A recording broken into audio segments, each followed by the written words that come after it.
Hi guys, and welcome back to Teju TV, where we're uncovering ways for you to do less so that you can live more. And on today's episode, we are talking about how to get back your time so that you can effectively run your business as an entrepreneur. When you start a business, there's so many different things that you're responsible for. You're responsible for managing and finding clients. You're responsible for marketing your product or service. There are tons and tons of things that you have to do during the day, and it just seems like the list never ever ends. I know that when I first started my company, I would look at my to-do list during the day and be like, it will be a miracle to get all of this stuff done. So how do you get your time back so that you can actually work on your business and work on the strategic items that you know are going to bring you more money and make your company more profitable, versus working in your business, doing the tasky items, things that have to get done but don't really grow your revenue or contribute to your bottom line? So there are three different areas whenever I work with entrepreneurs that I recommend that they assess, they streamline, and then they delegate. Number one is marketing. Marketing is a core and essential part of every business.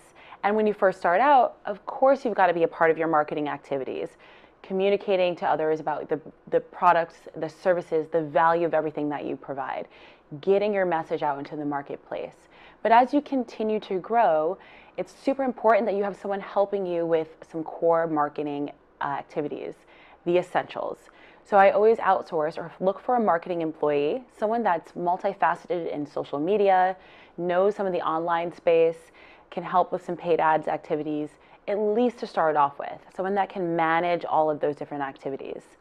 And with all of these tips, I'll preface it by saying that when you're first starting out, you may not need a full-time employee or even a part-time employee to help you out. You may just need to find a really awesome virtual assistant, which check out our video about virtual assistants that we launched a few weeks ago. That will tell you where and how to find a VA for certain tasks and activities. So you may just have to start with a VA for marketing in order to get you to the next level. The second thing that you want to outsource is some of your sales process and business development. So what I do from a sales perspective is I use automation software in order to set up a really clear and effective sales pipeline and channel. And I document and record short videos for my team about everything. That way, everyone has clear insight into the process that I use visually, and then they also have it documented via a workflow. So I find some sales rock stars, motivate them, train them, and then get them working for me into my organization to help attract, bring in new clients, do things like run webinars. That way my sales process is automated and running without me. Then the other thing that I outsource are some operation activities. And it just depends on what type of business that you're looking for, that you're in right now. So you can outsource operational activities like handling your billing, handling your budgeting, handling your financial reports. Or if you're in a service-based business, some of the activities, including like client management, follow-up, so on and so forth, can be handled by some type of account manager or marketing manager. It just depends on what type of business that you're in. You want to document and then delegate all of the key activities. I find that recording short videos of any process that I follow is the best and the most effective and scalable way to train my folks. And again, when you're thinking about, does it make sense for me to document this? If you do it once, the second time you do that activity, make sure you record it or document it.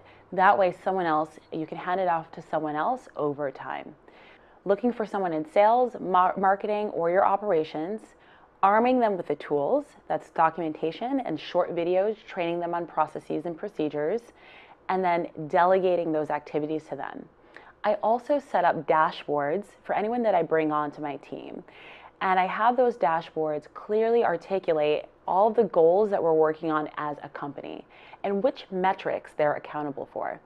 So for example, a salesperson, I may say, hey, we're looking to sell XYZ courses or XYZ number of programs, and you're responsible for selling 100 of them.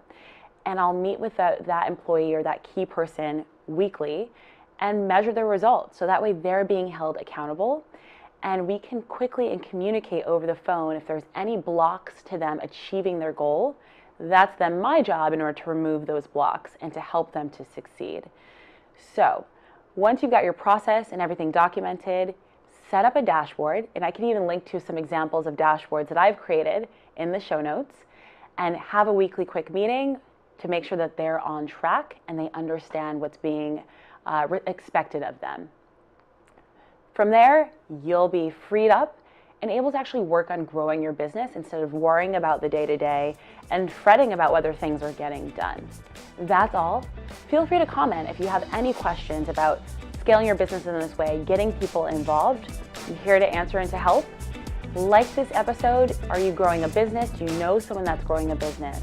Feel free to share this episode within your business community to help other entrepreneurs and business owners understand how to scale and get their time back. Don't forget to subscribe to Teju TV so that you can get a fresh new episode of tips and tools on how to do less and live more every Tuesday at 6 p.m. Till next time, guys.